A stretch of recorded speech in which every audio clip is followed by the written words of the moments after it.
Hello and welcome back to another episode of Media Munchers. I'm Mathian. And I'm Adrian. And what do you got for me, Big Apple? We're going straight into the news. Fuck Yeah, everything we are. else. Straight to it. So there's gonna be a live action OnePunch Man coming from Sony. And guess who they got directing it? I don't know. What do they got directed? I mean, you may have already read it. No, I didn't. But I you did, but I didn't? didn't. I don't remember. Okay. I'm thinking maybe. It's, Hold on. Let me actually okay, guess. okay. Was it someone from Fast and Furious? Yes. Who? Justin Lin. The fucking The actor? The original director. The original I believe, director. of Fast and Furious. No, mama. He was supposed to direct the most recent one that they're making.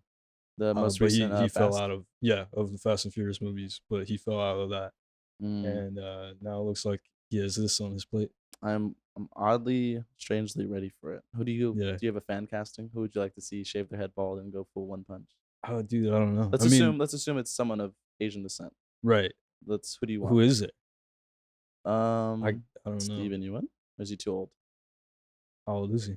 I'd say he's late 30s, early 40s. I think he'd be too old. Okay. So right? you want someone fresh? You want like a Because if it's a no name, you know what I'm saying? Like if it's someone new to the game, I don't know who. Could be anyone. They could cast a wide net. So how important is it that they look the part? Like you want them swole, or do you need them at the I think he needs to look. Well, it's funny because with the animation, he both looks like thin, but then he looks shredded. like muscular when he is. I wonder how they're gonna show that. Like, he's got to just be shredded 24/7. I think so. Maybe the suit isn't that what's the word, flattering. Maybe it's like a normal. You know, there's a difference between like skin tight and just kind of like loose. You know, like loose fit. Yeah, maybe not loose, but kind of like a straight fit, like you know, just slim. It kind of goes with his form, but it's not like tight. Yeah, it's not airtight. You know what I mean? Yeah. My man, I'm really excited for that. I wonder if they're just gonna do like a straight adaptation of like season 1. Right. Yeah. Or how they're I feel like they need to do like maybe just one monster, not necessarily like the big one at the end. Yeah, or maybe even like a smaller villain. Oh, okay. You want more of like an origin story so we can milk this into a franchise? Well, I think that's probably what they're aiming for anyway. Probably. Sony needs some new blood. So yeah. With the disappointment of Spider-Man franchise. Exactly that, and Morbius. And yeah. Venom does okay box office wise, but it's pretty mid in terms of like actual substance. So it is what it is. I am looking forward to it though. I'm with it. Should we get into the other interesting news you got for me, Big Apple? Sure, yeah. So Joker 2. Folie du? Sure, we'll go with that. Maybe. Adam still hasn't gotten back. I can call him now. He'll try. Try.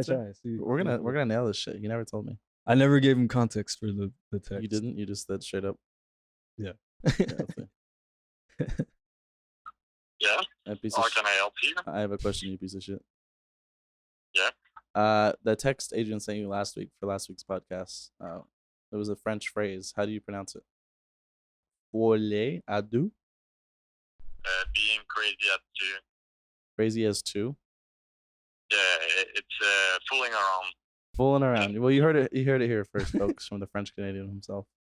So, all right, cool. Anyway, I got served my poutine, so I need to let you go now. Okay, go eat your poutine. Je t'aime. Bye-bye. Nice. Fooling around. That's just his, you know, right. Textual interpretation of it. But yeah, 2 people fooling around in an intimate way, he said. So he told us what it meant, but he didn't really. He said the pronunciation. Yeah, he didn't once. really pronounce it. He was just like folie à deux. And his Did he say it? I think so. Now I don't know. I don't want to call him back. It's fine. That's fine. We'll figure it out next week. He's eating his poutine. Let him eat his poutine in peace. All right, man.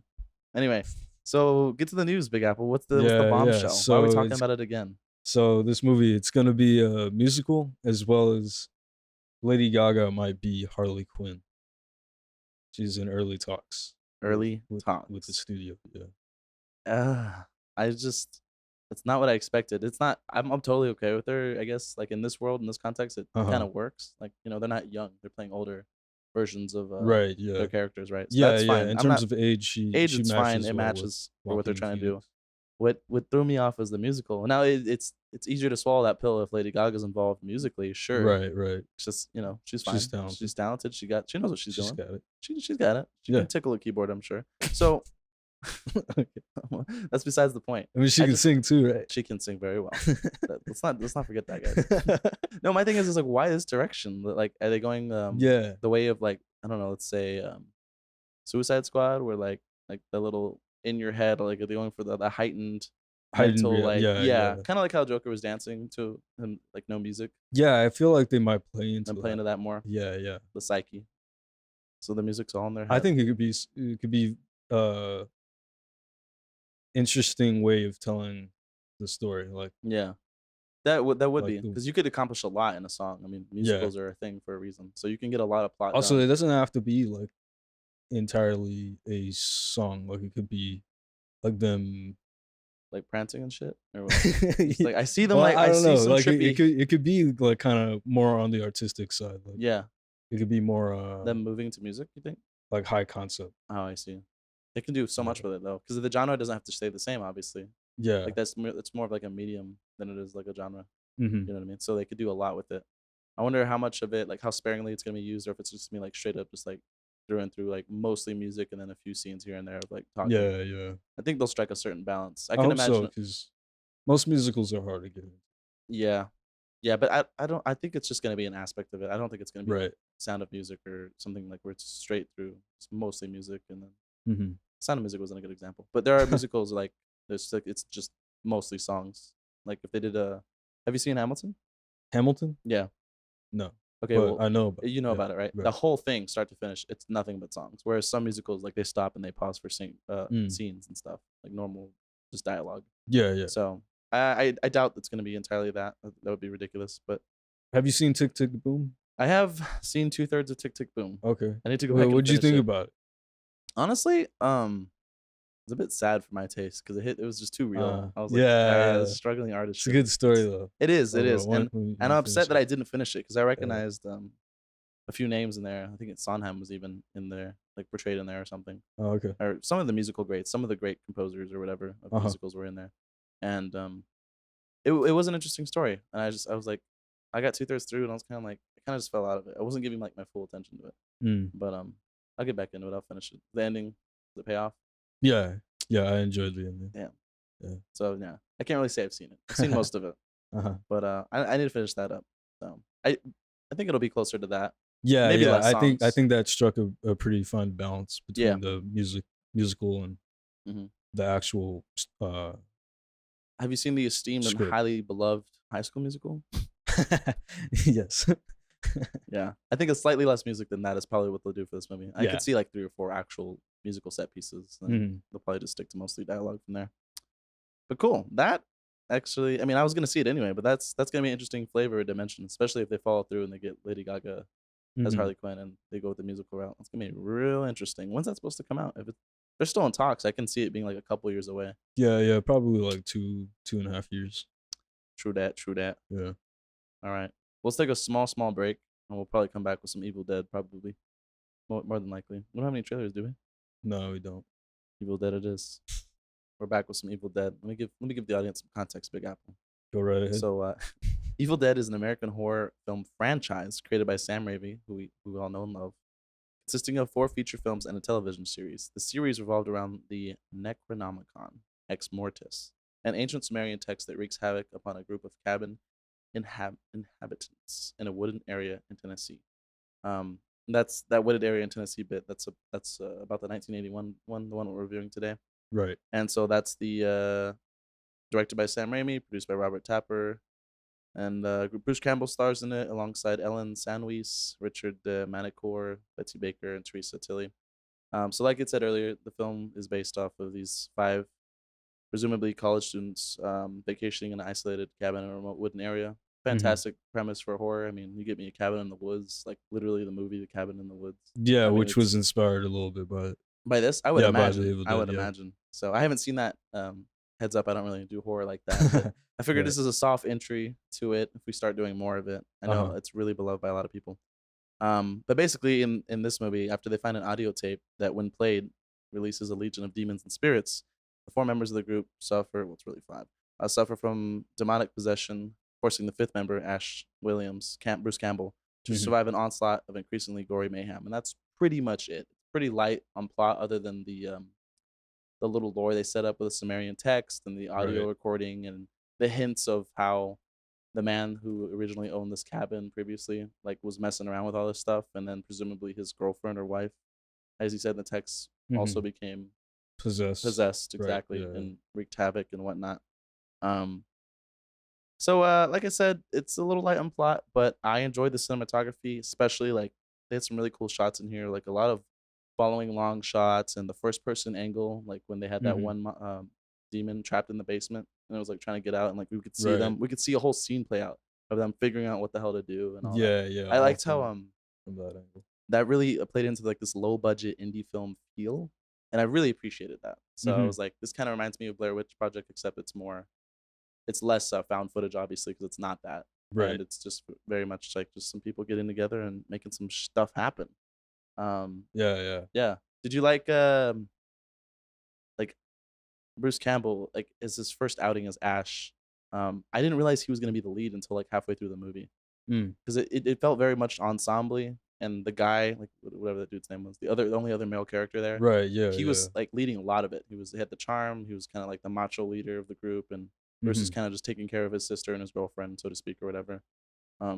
Yeah, I expected him to be the lead from the beginning. Yeah. And I wonder if that was at the time playing with expectations of, I don't know how big Bruce Campbell's name was back then or anything, but I don't think it was that big. Right? Yeah. It had, like I said, the very indie film feel to it. So it felt like everyone was really low key.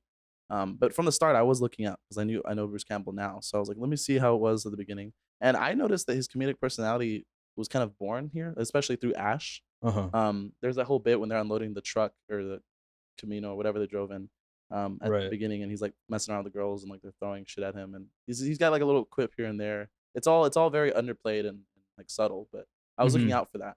And he starts to develop this personality kind of somewhat through the arc of the film, because he kind of gets more, I don't know, comfortable killing or like doing what he has to do by the end of it. It seems that way, right? And it does. It definitely, the end result is, I've seen the end result because I've seen the Netflix series. Oh, okay. And it's like he's super comfortable. Like without spoiling too much, he's in it. He's like a veteran. He's been killing fucking demons and dealing with the underworld for like, he's with it, and he's like teaching like the next generation or whatever. In this Netflix series, so it's really good. His comedy is there. Like it's like all the charm. It's all there. That's great. The iconic chainsaw. That's an iconic thing. They make a big point to show that. Yeah, that's cool. So I'm loving it. Like I said, light on plot, but I mean the effects, man. How you feeling about that? Yeah, definitely. Like you get to see like the early version of Sam Raimi's overall like direction style. And that was really cool. Sort of witnessing that. But also like you could also see like some of the amateurish ways of the way the plot was forming. Sure. And how it was kind of the hardest part for me in terms of the story was the way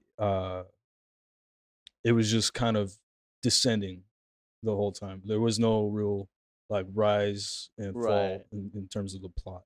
I know what you mean by that. Yeah. Especially since, according to what I read earlier, that little, I guess, Wikipedia entry or whatever, they made it sound like the monster or whatever, like any demons, they came because they played the audio recordings and like those words were spoken. But at the very beginning, like the very first shot is like this weird sweeping, almost like drone-like footage of like a creature going through the forest. And it's as if they've already been lurking there for a minute. They're just dormant, but at least one creature is out and about. I don't know if that's supposed to represent the forest or some sort of heightened creature that I'm missing. Right, yeah, some sort of presence amongst the cabin, like a soul or something. The whole area or whatever. Yeah. And there's a recurring theme, like especially one of the girls said, like it won't let us leave because like the whole rickety bridge collapsing and the forest capturing her when she tried to get out there, which was one of my dislikes. I was like, what is?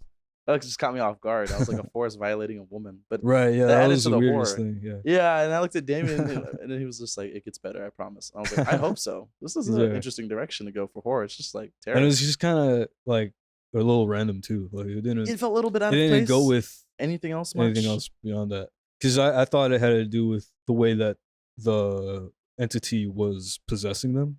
Yeah, I thought maybe it was like a ritual. Yeah, but there's no tie to it. Nah, it was just like straight up violation. Yeah, and I was just like, okay, yeah. Well, I'm uncomfortable, so that worked. Yeah, and then like that's it. She survives it, and the only thing it does further, plot wise, is that she wants to leave, and she wants to leave now. Right. And I like that because like in most horror, like there's no logic from the fucking people being terrorized. They're just like, right. They're stupid, make stupid decisions. She's like, no, I want to dip. And then they actually try to, and the car doesn't start for a fat minute, and then it does. And then of course the bridge is messed up. So they play that all okay enough to get it going. It was really gratuitous at times, the amount of blood and makeup, but it adds to the aesthetic, so it's whatever. Like if you're into that, it's cool. Yeah, it was funny seeing like the dismemberment of the bodies. Yeah. The zombies and like the masks. The chunks. Yeah. When they were shot in the head. The amount of like, for example, the pencil scene, like when it goes for the ankle, the amount of blood that's spurted out of that, I'm like, I don't want to be that much blood. Unless you had some crazy artery or vein. I was like, oh, that's a lot of blood just gushing. There's some really good aesthetics in here, like with the water dripping at first when they go in the basement, and then like turns to blood. Dude, Bruce Campbell gets lit up with blood in this film. Yeah, at every opportunity, they're just dousing him with blood. I'm just like, dude, this guy cannot catch a break. So that was a bit weird, but I enjoyed it. Some of my dislikes, that it was just dated, but it's really old. It's 81. The plot, we already talked about how loose it was. Talked about the girl. Without any last minute stuff. Like overall, I think it was a good intro to the franchise, which was crazy because, like my brother said, it was only supposed to be that one movie. That's why the ending shot is like the creature coming and finally getting Bruce Campbell's character Ash after he survived like this hellish night. You know what I mean? Everyone around him's died or he's had to kill them. Yeah. So I guess I'd have to watch the rest of my own free time. But like I said, I enjoyed what Netflix did with it. And a lingering question that the movie left me with was, assuming like you were, in 81 or whatever, and you assume that there's never going to be a sequel to this, like it's just a standalone piece of art. Do you think, and as I asked this during the movie, do you think that it's all in Ash's head, or like the demons were real? Because like an angle you could play it from is that like he is crazy and that he thinks that his friends are possessed. Like I called it like a bad acid trip or something, Right. He thinks his friends are possessed, but he actually ends up just reluctantly murdering all of them in the woods, and he's like the only one who's like left. You know what I mean? Have you seen Identity? No. Identity is pretty similar to what you're describing. Okay. But yeah, I thought it could have been that, but that was another thing that I wanted to know if you knew regarding the Netflix series. That scene where he gets filmed with all the blood on him and in the background or whatever. Does that have any payoff? Because that's what kind of gave me that thought that it could be all in his head, and maybe that was some sort of setup for him to be the murderer. I'd have to go back to that shot in particular that you're talking about, because it's kind of I vaguely remember what you're talking about. Where he's like stumbling through the basement, the blood like and it's all on him. Yeah, It's like it's really heightened and over the top, and like all this. And then the camera starts rolling, and he. The projector film. Yeah. See, that's great. That's another. I just wanted to compliment that the aesthetic and like the weird what they're going for there was really cool. As to if that's all in his head, that's what I would think. I think that plays into that theory. Right. But they made a sequel, and I'm assuming they're building off the lore. I haven't seen the one they made directly after, like a few years later. Okay. In the 80s. I haven't seen it. But they have to address that final shot at the end, I would think. Yeah. Having not seen it. So, I don't know, maybe we do have to check it out at some point. At some point. Yeah. At some point. But yeah, so that's a great question. I would imagine with the number, so I could say this. Watching the Netflix thing, there's a whole lore. Like there's like underworld. I think they like teleport using like little runes or circles and stuff. Like it's a whole built out, fleshed out thing. Okay. To make a pun. Yeah. So yeah, I don't think it's all in his head in the context of the franchise. Yeah. But you can easily think that for the first movie. I mean, shit, I thought it. So. But it was enjoyable. It was like a popcorn flick. Something you go to a movie with. Yeah. It was a good B style movie. Yeah. It was very cash money. So I appreciated it. Yeah. For what it was. Do we got anything else, Big Apple? No, I don't think so. Any final thoughts? No. And then we're gonna wrap it up right there, y'all. We're gonna wrap it nice and sweet this week. Sweet and short. For Mini Munchers, I'm Matthew. And I'm Adrian. I'm gonna catch you on the flip side.